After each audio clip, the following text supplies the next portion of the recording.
Sip the coffee. Sip your coffee. It's coffee time with Burly.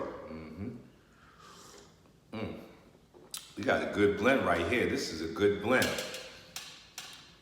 You know, we bringing back the Mary Jane and coffee, but you know, you gotta watch YouTube. Guidelines getting strict out there. They real strict. They got knees on necks.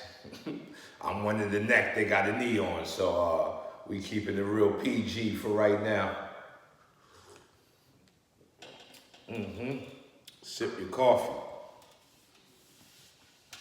Who rocking with me? Early morning.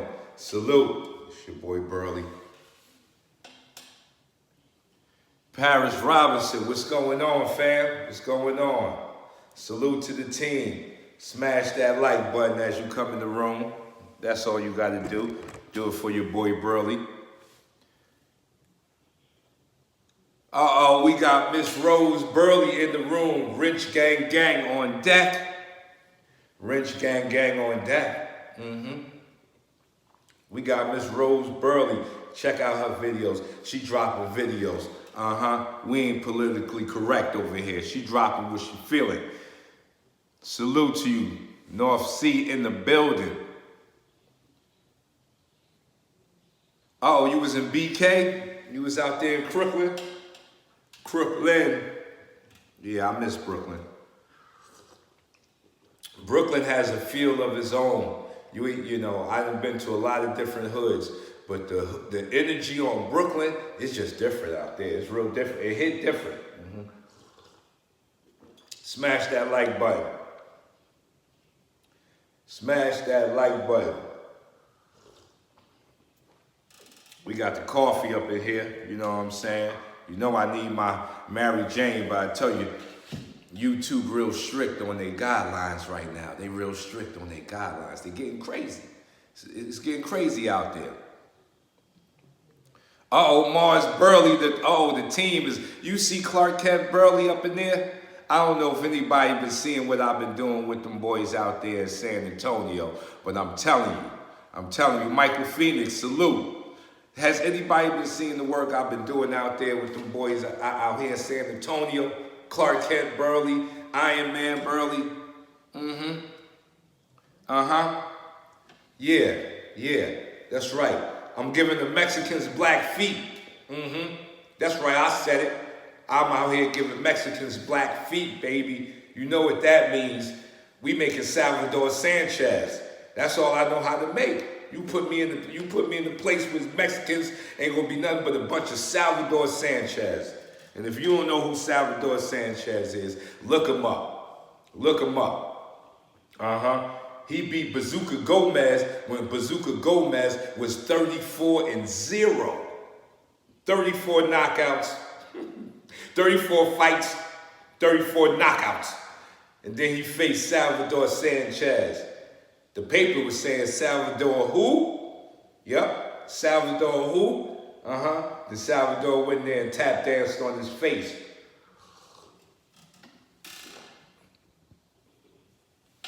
Yeah, I got some youngers that want to fight right now. I'm grooming some youngers that's going to step in the ring.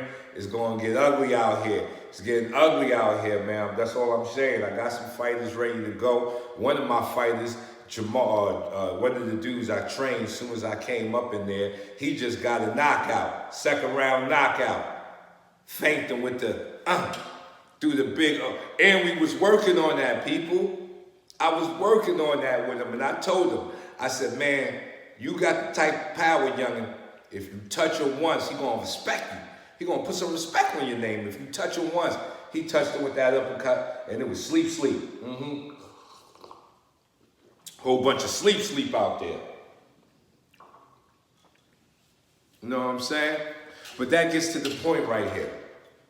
You know, when I went to Georgia, I expected more out of Georgia. I ain't gonna even lie. Jerron Ennis is a beast. Jerron Ennis is the next superstar, undoubtedly. No questions about it. Anybody with eyes can see it. You know, Ray Charles can see that boy about to have a strap. Ray Charles can see that boy about to have a strap around his waist. Strap that man waist up. It's coming. Smash that like button. But like I said, when I went to Georgia, I expected more out of Georgia. You know, I went down there with a whole plan. Black martial art, somewhat of a black economy, should be easy money. But not blaming anything on Georgia itself. COVID hit and changed everything around. And then on my way back to NY, I got the hit, David Polak, why don't you come out here, San Antonio? And now things is rocking, they moving. You know, they could be better, but they moving. But what it made me think about is how many things we take for granted, people. Yep. The things we take for granted, even the losses. We take the losses for granted because we don't never get the true lesson out of what we call a loss. You know, I'm not going to even say the word just loss, just the lesson itself. It's a loss if you don't get the lesson. That's a bar right there. See, a loss stays a loss if you never got the lesson out of it. It's a complete loss. Complete loss. But we take for granted those moments when we want everything to be going right and it's not going right. We take that for granted because we have really been conditioned to run towards the joy, the pleasure, all of the things that really have no lesson in them. We're taught to run from the uncomfortability, so we take it for granted. We take for granted what's uncomfortable. Yes, we do. Because if they turned off all of the lights, we'd be running around screaming, my lights ain't on, the cable ain't on. Back in the day, there was no cable, no Wi-Fi. Men had to talk to each other. You had to go downstairs, you had to go outside. That's taken for granted right now. Going outside is taken for granted on the people you can meet. Straight like that, there's people that met billionaires on the trains and buses, and that furthered their career. But if they would have never went outside, it would have never happened. That's right, running for safety.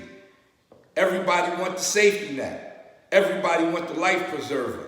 Man, swing them arms around and learn how to swim. Forget that life preserver. The hardest thing you're going to find out in your life is not taking things for granted. Lord J-Mo with that $5 super chat, trying to trade to the homie. Yeah, that's going to be the hardest thing you're going to deal with is not taking things for granted. Because you know why? Because you got to really stop and observe the scenery. Tell you what it mean to me. Strictly business. I'm quickly in this mood, and I don't care if the whole crowd's a witness. Hold on, I got into a Rakim flow. Pardon me. Every time I say check the scenery, I think about Rakim. But you got to really observe the scenery. You got to stop. See, that's what COVID made everybody do. It made everybody stop. We took that for granted. We took the fact that we need to stop every now and then for granted, and then COVID slapped everybody. Wow. Take a seat. Have a sit down. Sit it on down. And then everybody started going crazy. We had to come up with new ways to entertain ourselves. You had to read a book. God forbid. God forbid you had to slow down and read a book just to get through your 24 hours that we take for granted. Another thing we take for granted, our 24 hours of life. A lot of us are taking it for granted because we're in jobs we don't even like. Let me sip some coffee. We're in jobs we don't even like. Blessing being upon me for consistency, because I can say right now, I do a job I love to do. No, I'm not Bill Gates. I'm not Jeff Bezos, but I do a job I love to do. And that is your highest form, because that goes back to natural man. Natural man used to love to work. If you sitting in the hut all day, you ain't got no Wi-Fi, you ain't got no TV, you ain't got no radio, it's just you and your hut, you love your work because it gets you up, give you a sense of purpose. You go over there and build a house, you can look at the house like, I did that.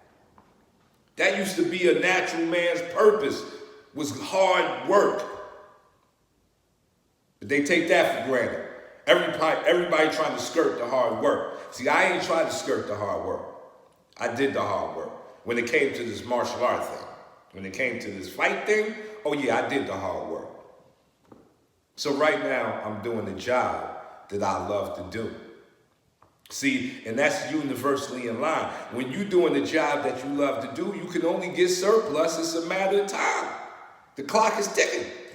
Law of averages kicks in. Eric, salute.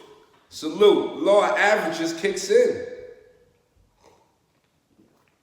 You're taking your life for granted by doing the job you don't like to do. I ain't trying to start no rebellions, but I'm here to say, if you can bust a move, bust a move. Bust a move. Set something up. Build your own businesses. Start your own thing. I know we all hear about this build your own business, but it's really simple. It's mainly about do what you love to do. And it's there. You got to find it. And if you find it, you keep it going. It doesn't mean run out and leave your job where you can't pay your bills, but you start that thing turning. Because even when I was doing my martial art thing, I was still doing other things for money. Yeah, we got to survive. We know we have built a society that you got to stay on board if you want to stay in the game. But you build your other thing in the darkness.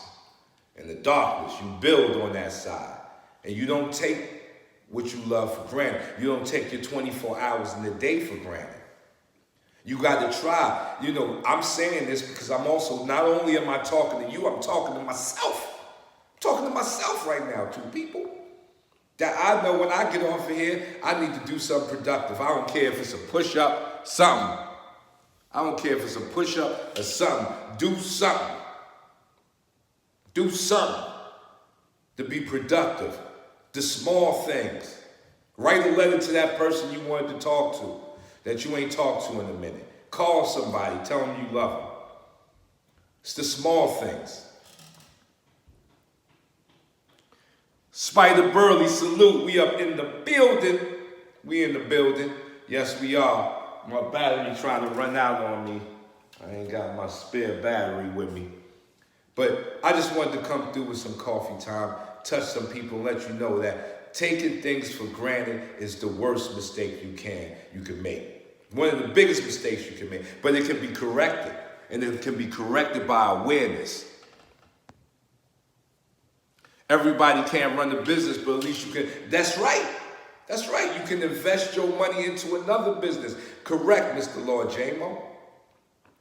And running a business doesn't mean that, we say running the business, we think of Fortune 500. If you love to plant fruit, plant fruit.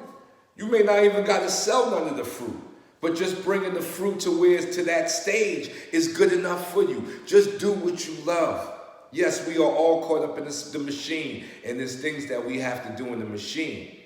But to not take you for granted, do what you love. Paint, you ain't got to sell them. Decorate your house with them. Give them away. Paint paints and give them away to see the smiles on other people's faces. Because there's more than just currency isn't the only currency, people. I'm going to say it again. Currency, paper money, isn't the only payment. A payment on your soul, your mental, your spiritual. Those tend to be bigger payouts. They last longer. So not everything is a currency, and don't look everything as a Fortune 500 business. You could just be in the business of making people smile. You can just be in the business of giving away intellectual property and thoughts and stuff like that, because you think quick on your feet. That's a business too. And with that, we're going to sip some coffee. It's your boy Burly. I shall return.